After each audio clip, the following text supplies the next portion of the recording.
Hi friends, morning எழுந்தோடனே health drink தான் போட்டுட்டு இருந்தேன்.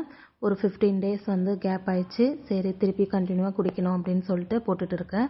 இது நல்ல பெஸ்ட்டு ரிசல்ட்டுங்க இந்த ஹெல்த் ட்ரிங்க்கு. அதாவது நம்மளுக்கு இம்யூனிட்டி பவர் நல்லா இதுவாகும். அப்புறம் ஸ்கின் நல்லா க்ளோவாகும். ஸ்கின் நல்லா ஷைனிங்காக இருக்கும். ஹேர் ஃபால் கண்ட்ரோல் பண்ணும். குழந்தைங்களுக்கு ஞாபக சக்தி அதிகப்படுத்தும். குழந்தைங்க ரொம்ப ஆக்டிவாக இருப்பாங்க. அதனால் நீங்களும் இந்த ஹெல்த் ட்ரிங்க் டெய்லி ட்ரை பண்ணி பாருங்கள்.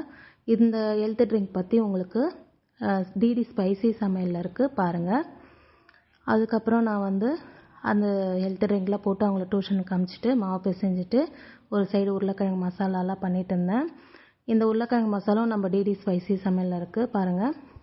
பண்ணிவிட்டு அதுக்கப்புறம் அவங்களுக்கு லஞ்ச் பாக்ஸ்க்கு அவங்க சப்பாத்தி ஜாம் தான் கேட்டாங்க. சரி வீக்லி ஒன்ஸாவது அவங்களுக்கு பிடிச்ச மாதிரி கொடுக்கலான்னு சொல்லிட்டு அதையே கொடுத்துட்டு ஸ்கூலுக்கு அனுப்பிச்சி விட்டுட்டேன்.